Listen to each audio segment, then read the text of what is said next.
Let's begin. Burn, ungodly filth! What do you want? To make you ours or to make you despair? Spirit Blade Productions presents... Do you have any idea how much I will make you suffer?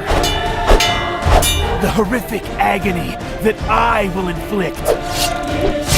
Spirit Blade, Dark Ritual. Hell will be a refuge for you when I'm finished.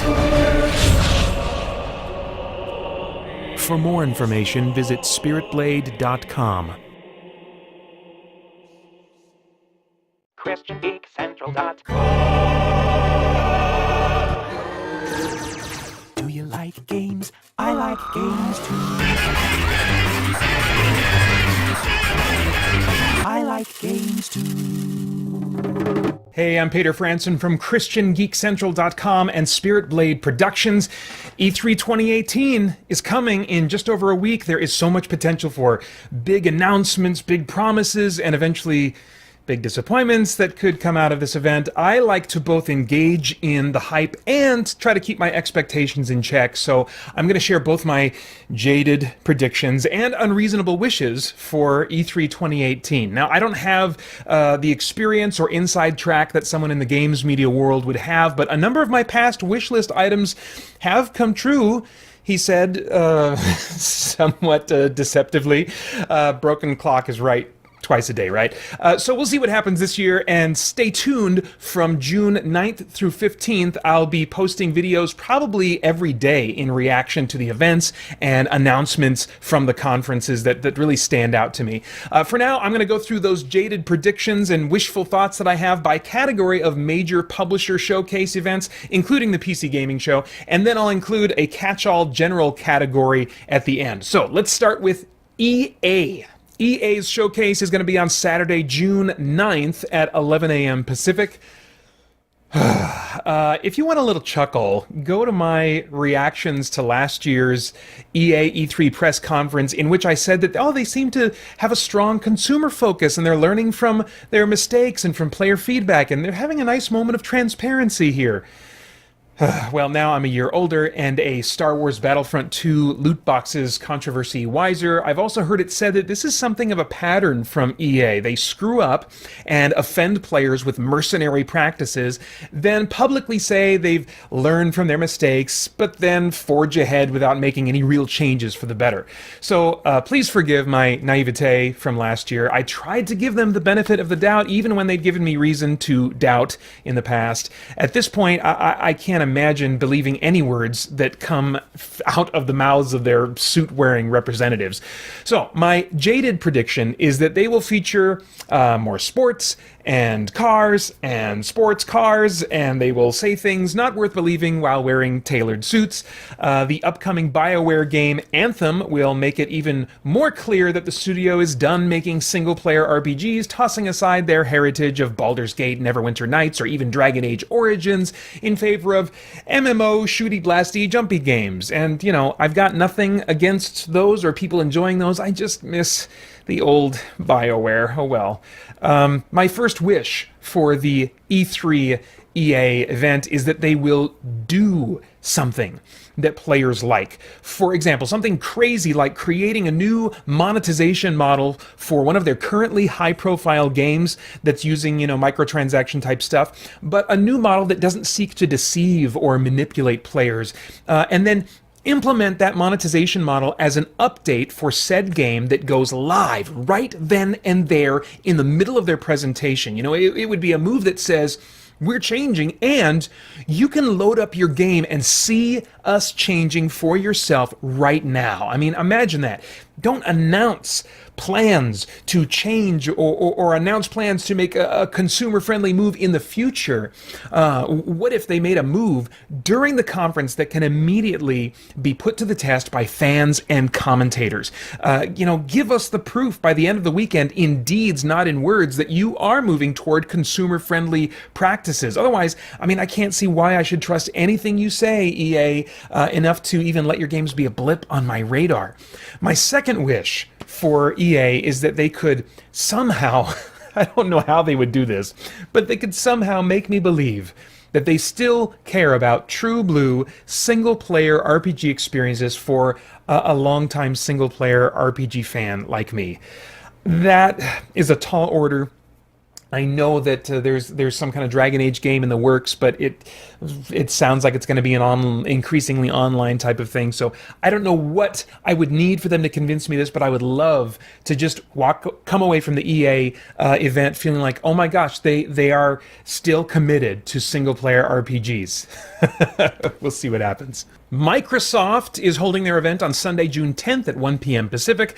I think they've said this will be their biggest showing at E3 yet. It was either them or Bethesda that said that. In any case, I'm not really an Xbox fan. I love the games that I played on my Xbox 360, but that hardware and their support of it just failed me terribly. So I've been back to PlayStation ever since. My Jaded prediction is that we'll see some of Crackdown 3 and some of the new Gears of War game, and neither one of them will be my cup of tea. They'll just have too much emphasis on action game skill or multiplayer stuff or whatever. I suspect that once again, Microsoft will play the part of the underdog that I kind of want to root for a little, but will still not give me any tangible reasons to think that an Xbox console could be in my future. Now, on the other hand, my wishes for the Microsoft event would be, number one, more backwards compatibility stuff done in a way that makes players demand more from Sony. Really, all I want from Microsoft at this point is to do really cool stuff so that Sony feels the need to compete and match those types of services. And I would really like to see backwards compatibility more featured over at Sony. So keep on doing that backwards compatibility stuff, Microsoft. My second wish would be a game focus, which I think they've done a pretty good job of in the last 1 or 2 years, if I remember correctly. I'd love to see some exclusive Xbox system games that will release in 2018. That would be great. I'm sure fans would enjoy that too. And then number 3, just some kind of X factor. I would love there to be some jaw-dropping surprise, something that Microsoft does that none of us see coming and that people are like, oh my gosh, this is amazing, to really give them some wow factor that will make them strong competition for Sony again. That would be really cool. All right, moving on. The Bethesda conference, or showcase, or whatever it's called. Sunday, June 10th at 6:30 p.m. Pacific is when they're going to be holding this. This is the showcase that I'm most looking forward to, with the greatest potential of the bunch, I think, to either delight or disappoint me. Last year's Bethesda showcase was really disappointing to me. I want to believe that there will be some cool surprises this year, but Bethesda has already announced Rage 2 and more recently revealed a teaser for Fallout 76, whatever this thing is. Now, official details are going to wait until E3 about Fallout 76, but online gaming news site Kotaku reports from anonymous sources that Fallout 76 will be an online survival game kind of like Rust or DayZ, which, that was disappointing news to hear. My jaded prediction is that despite their previous commitment to single-player experiences, Bethesda will increasingly invest and divert resources to online games like Elder Scrolls Online and this new Fallout game. Fallout 76 will be their big release for the fall, and they will spend half their time at E3 talking about it and Rage 2, which will not turn out to be my kind of game. The other half of their time they will dedicate to DLC for games that I don't play, and to previous games they've released which will soon be ported to Switch or remastered for consoles in general. But I don't want to believe that. I don't want to believe that. They've already revealed Rage 2, but with hardly any details. Avalanche, the studio that made the open-world Mad Max game that I really enjoyed, they were brought on to help make Rage 2. Maybe for its open-world elements or its driving elements. That would be really cool because I really liked Mad Max. So there's lots of potential there. I liked some of the original Rage, but I never finished it, and I would prefer something that has more of an open-world feel with more RPG elements. So my first wish for Bethesda is that Rage 2 be an open-world FPS game with strong RPG elements, or maybe sort of like a post-apocalyptic Far Cry. Oh my gosh, that would be really cool. My second wish is that Fallout 76, though made largely probably with multiplayer in mind, will also be like Conan Exiles in that it's a survival crafting game that can also be played single player in a world populated entirely by NPC characters. Bethesda, you do that for me. You let me play offline. You let me play by myself. I will probably buy Fallout 76 on day one. My third wish is for, here we go, Elder Scrolls 6 to be revealed for release in 2018. Yeah, I know. Probably very unreasonable, but come on. Morrowind was released in 2002. 4 years later, we got Oblivion in 2006. 5 years later, we got Skyrim in 2011. 3 years later, you don't necessarily maybe count this as a part of the main Elder Scrolls series, but 3 years after Skyrim, we got Elder Scrolls Online in 2014. So it's been 4 years since Elder Scrolls Online, 7 years since Skyrim. So I feel like we are well overdue for another mainline Elder Scrolls game. Now, this is coming from a guy who released an audio drama trilogy with a 2-year gap followed by an 8-year gap. And by the way, there's a big sale going on this summer at spiritblade.com, 20% off the entire Spirit Blade trilogy. You can check it out again at spiritblade.com. But anyway, I can sympathize. I'm not above having understanding or patience for releases and things like this, but I would freak the crap out if they announced a 2018 release date for Elder Scrolls 6. Oh my gosh, that'd be so cool. My fourth wish, and this has been on my annual E3 wish list since 2015, assuming I cannot have Elder Scrolls 6, my fourth wish is to get a 2018 release date for what I call Skyrim New Vegas. In other words, an offshoot Elder Scrolls game that plays just like Skyrim, that's in the Skyrim engine, but like Fallout New Vegas, is not another main entry in the series. Fallout New Vegas was outsourced to the developer Obsidian, who basically used the Fallout 3 engine and made this entirely new game in the Fallout universe. And Bethesda certainly could have quietly outsourced an Elder Scrolls offshoot that would be ready to release this fall. I think it's highly unlikely, but it certainly is possible, right? All right, my final wish, the one I want to believe is most likely their big surprise, if they have one, is a reveal and 2018 release date, not just a tease, which is admittedly more likely, for the project referred to as Starfield, which has reportedly been in the works for years. It takes place reportedly in the Fallout universe, possibly acting as a bridge maybe even to the Elder Scrolls universe, and is set in space. Okay, I'm ready for this. I can totally understand why they would want to shake things up instead of just always going back and forth between Fallout and Elder Scrolls. So hopefully they have been working on this. Hopefully it's ready to go this fall. That would be so cool. It does seem unlikely with Rage 2 striking me as the more near release that they're really going to want to give a lot of time and attention to at E3. But if Rage 2 is different enough to not be competition for Starfield, I can imagine that they would want to just release that info early to get the messaging out about that before it is overwhelmed by the big shock of Starfield coming in the conference this year. So I think I can still dare to dream that both might release before Christmas. Square Enix will be having their event on Monday, June 11th at 10 a.m. Pacific. Lots of potential here. Fans are excited for Kingdom Hearts 3 and the Final Fantasy VII remake, but both projects have had repeated major delays over the years, so potential for both excitement and disappointment among fans is probably high. I personally don't care about either one of those projects or the Tomb Raider franchise. My jaded prediction is that most time will be given to Kingdom Hearts 3 and Tomb Raider, with a splash of time wasted on a CG trailer for the Final Fantasy VII remake, or a tease lacking any real details for Final Fantasy XVI. My wish, however, my only wish for Square Enix this year is that we'll get a deep dive of gameplay with commentary for Dragon Quest XI. This one's coming out in September. I played and loved Dragon Quest 1, 4, 5, and my favorite in the series, 8. 11 will be the first Dragon Quest game on home console since the PlayStation 2 generation. It's been out in Japan for a year or so, and I'm ready for that classic yet tightly paced turn-based combat. Either way, this game is coming in early September, so seeing more of it now at E3 would be really a treat rather than a mind-blowing surprise. Ubisoft is holding their event on Monday, June 11th at 1 p.m. Pacific. I personally crowned 2017 as the year of Ubisoft for me because I've never enjoyed more Ubisoft games and that Ubisoft open world formula than I did last year. I finally finished catching up on all of the Far Cry games before Far Cry 5 was released. I enjoyed much of Watch Dogs 2 before getting sick of puzzles. I loved and played through 4 of the early Assassin's Creed games, as well as started into Assassin's Creed Origins, which I'm still currently digging on. And I continue to greatly enjoy my surprise 2017 game of the year, Ghost Recon Wildlands. Chances are good that they're going to show off something I'll like at their showcase this year. But then again, I think to myself, maybe not. Ubisoft specializes in open world games, which I love, but sometimes those games, like The Division, are intended to be multiplayer experiences, which I avoid like the plague.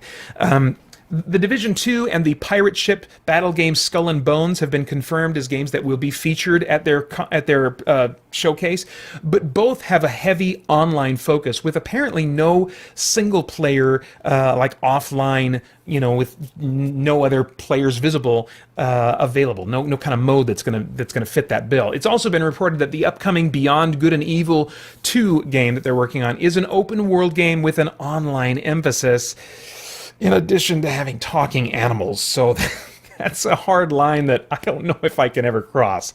My jaded prediction is that Ubisoft will have no single-player focused experiences in the showcase this year, apart from a possible large expansion to Assassin's Creed Origins. And since I'm not even halfway through that game yet, that's not going to really do much to interest me.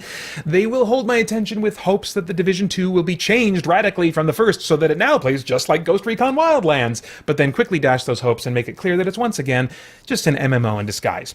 But my first wish for Ubisoft, if I'm going to wish here and be hopeful, is that Watch Dogs 3 will be announced for spring of 2019.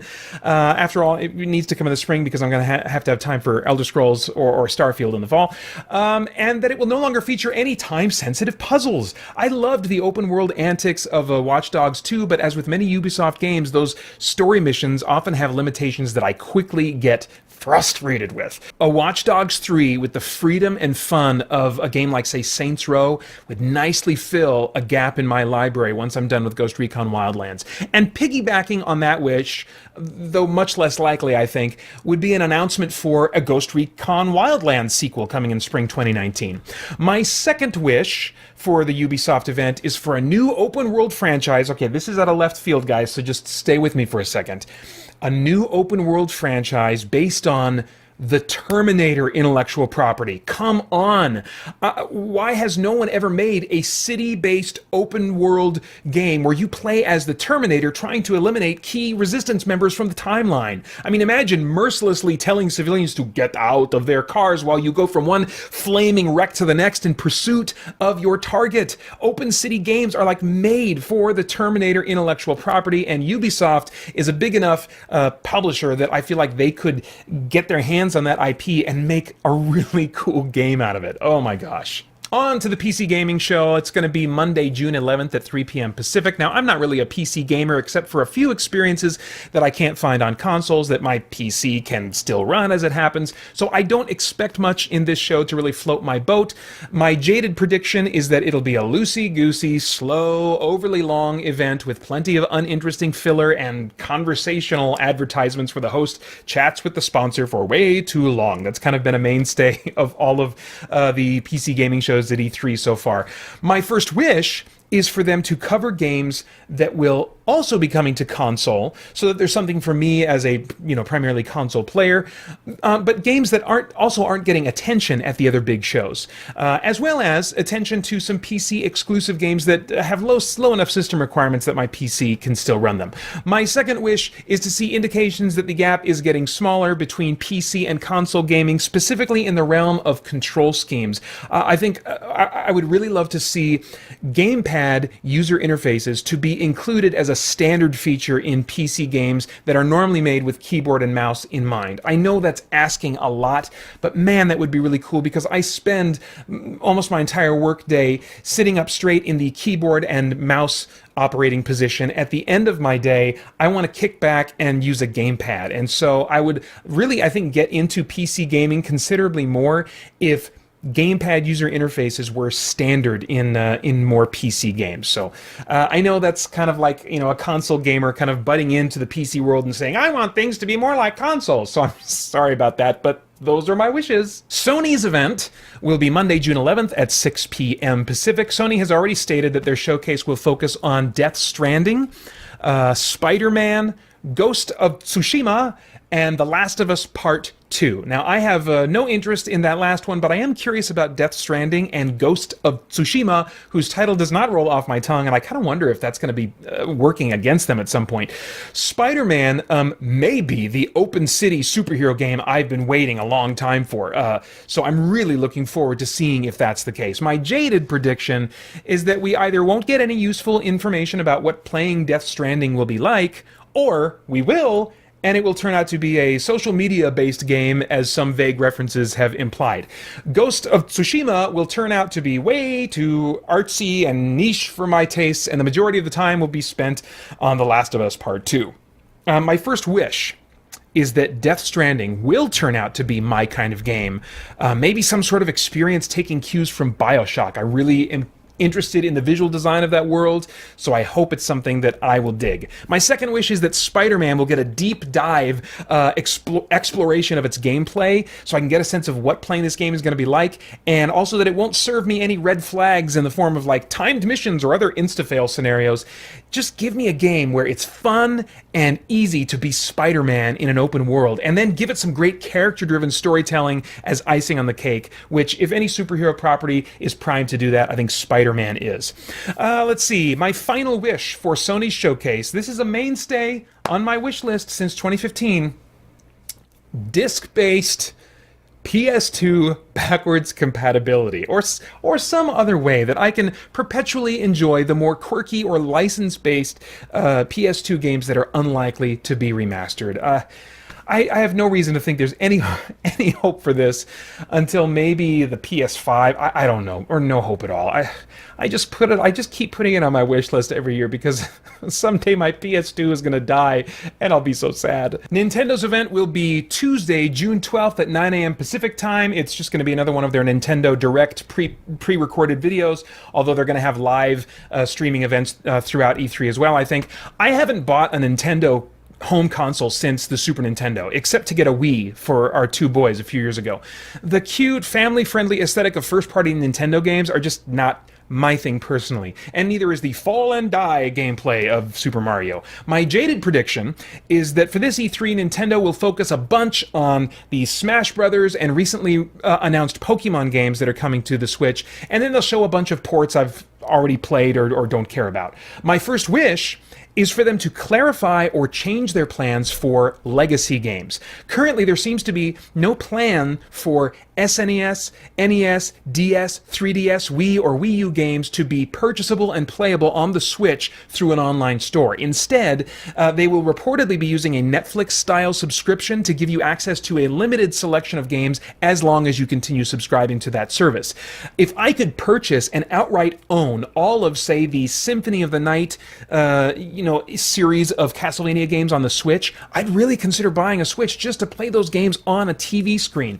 And if I could buy, say, all past generation Nintendo games on a Switch eShop, that would probably make the Switch an insta-buy for me.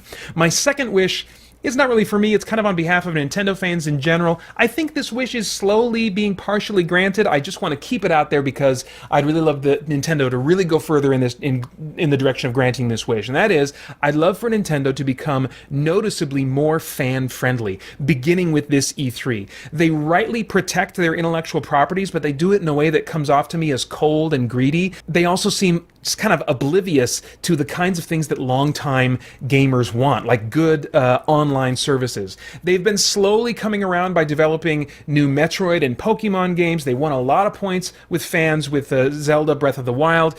And I think the Smash Brothers game is probably good for fans too. And maybe when I say Nintendo fans, I'm not being fair. Maybe I'm narrowly thinking, of Western audiences. Maybe Japanese customers have no problems at all with Nintendo. I don't know. But from my very limited vantage point, it seems like there's a huge, stubborn delay in responding to the interests of the Nintendo fans that I hear talking. And I'd love for those fans to feel more heard and responded to by the game makers that they appreciate so much. All right, let's finish off with some rapid-fire wishes for the whole E3 week in general, followed by some games that I would love to see materialized and be announced. First, 6 just general wishes for the whole week of E3. Number 1, short wait times for announced games. I prefer 6 months or less, if you couldn't tell already. Games releasing 6 months or more after next year's E3, should wait to be talked about until next year's E3. I don't want to hear about that. It's wasting my time. Number 2, no CG trailers without gameplay right on its heels, whether through gameplay footage that has commentary over it or live demo with commentary. Show me how these games are played. Show me what this experience is kind of going to be. Otherwise, I feel like it's a waste of my time. Number 3, I love E3 as a celebration of gaming, so I hope that it does that again this year, but without assigning more value and importance to games than they deserve. Sometimes the overinflated marketing language can really encourage us as gamers to just give too much significance and attention and importance to games, and we already have enough trouble doing that as gamers. Number 4, entertainment. Hey, I love entertainment. I love well-crafted shows, surprises or outrageous and audacious moments and quotes, shocking moments, but, not like with jabbing or arrogance, coming from representatives toward other people. And I also don't wish failure or humiliation on anyone during these presentations. Just cool, memorable, surprising, and entertaining moments. Number 5, something cool and that's like available right now that I would like. I mean, I love it when sometimes at these conferences they'll be talking up some game or some DLC and they'll say, and this is actually available right now. And it's like, oh, that's cool, and fans get to go download that. Usually those things are not something that I'm personally interested in, so I would love it if they, somebody did a surprise drop like that this year and it was something that I thought was cool and that I would want to go check out right away. So yeah, that would be really cool. And finally, number 6, this is a game design revolution, an idea I've had for a few years now. I don't think it's going to happen for a long, long time yet, but it's what I call failure adaptivity. I would love for this to be a thing in video games, and I'd love for some pioneers to begin creating these kinds of games this year. And that is games where the world changes and reacts to my failure rather than simply sending me back in time, Super Mario style after you fall in a pit and die, to go and repeat that content until I get it right, or do it the way the game developers want me to do it. I hate being sent back in time to repeat material because I failed to do what the developers want me to do in the game. I would rather have the world react to my decisions. I mean, when I tell my wife I'll be gone for about an hour getting the groceries and I get back 2 hours later, I don't get sent back in time to try and do it in an hour again and see if I succeed. No, instead I have a wife that's like, where were you? I needed the car, and so there's some kind of a reaction to my world. I'd love to see that happen in games. I know that's crazy talk. That would take so much development to anticipate and have the game react to all the different things that could possibly happen, but I would love for games to continually move more and more in that direction. All right, now some games that I would love to see materialize that I have some reason or no reason to think might be coming. Number 1, BioShock 4. This has been on my wish list since 2015. There has been, I think, some rumors or maybe even confirmation that BioShock 4 is being worked on, although not by necessarily the original development team. Even so, I would love to get an announcement that this is coming and coming soon. Number 2, Singularity 2. Singularity 1 was kind of criticized at the time it came out for being kind of a BioShock ripoff, but hey, BioShock hasn't been putting out games, and so wouldn't it be nice to get a solid BioShock ripoff, right? If you haven't played the original Singularity and you like BioShock, definitely go check it out. A couple years ago, one of the developers tweeted going back to Katorga 12, which is the name of the island that the game takes place on, and then I think there's just been silence since then. There's been no indication of what's happening, so I hope that they've just been going quiet for a while as they've been working on the game and they're ready to announce it at this E3. Number 3, a single-player Justice League or DC Universe open world game, maybe something that uses something like the Saints Row engine, which in the Saints Row 4 incorporated superpowers and all kinds of stuff. I can totally imagine a single player open city Justice League or DC Universe game. I would love that. Man, I see such great work being done on the story for Injustice and Injustice 2. Fans are always talking about how cool that is. There's a comic book series based on it, and I think to myself, as a person who's not a fighting game fan, my gosh, you're wasting story on a genre of gameplay that isn't even known for story. People don't even go to that genre really for story. It's kind of a welcome surprise when they get a good story there. So I would love to see that kind of attention to story and costume design and all that kind of stuff given to a single player open world DC Universe RPG. Oh, that'd be so cool. Number 4, a release date for Bloodstained, Ritual of the Night, and just other Symphony of the Night clones in general. I love that formula. There's not near enough. We got plenty of Metroidvania games, but they're really honestly just more like Metroid than they are like the Castlevania Symphony of the Night games, which have like experience and grinding and loot and all that kind of cool stuff. So I'd love to get a release date for Bloodstained, Ritual of the Night, and also hear about some other Symphony of the Night clones with 2018 release dates. That would be really cool. Oh, this is pie in the sky, but I would love to get a sequel to Kingdoms of Amalur Reckoning. I think that game is owned by the city of Massachusetts or some crazy thing like that. I would love for that IP and that game system to be rescued and for a sequel to be made. Wouldn't that be an awesome surprise? It's not going to happen. It's on my list anyway. Number 6 out of 8, Cyberpunk 2077 from CD Projekt Red. There's a chance that this thing could come out guns blazing at E3 this year. I don't know. Witcher 3 was a game that a ton of people loved. I've never been quite in the mood for what it particularly has to offer to really get into it long term. I've started it. I can tell that it's a cool game. I can see why a lot of people like it, but usually when I come around to it, it's not what I'm looking for at that time. So anyway, I would love to see this Cyberpunk 2077 and to discover that it's totally a game that I would really enjoy. Number 7, this is kind of a weird one. I would love to see the Path of Exile Xbox gamepad user interface option brought to the PC version. They basically come out and said, we are not bringing this to the PlayStation 4, so I have to set aside my hopes for that.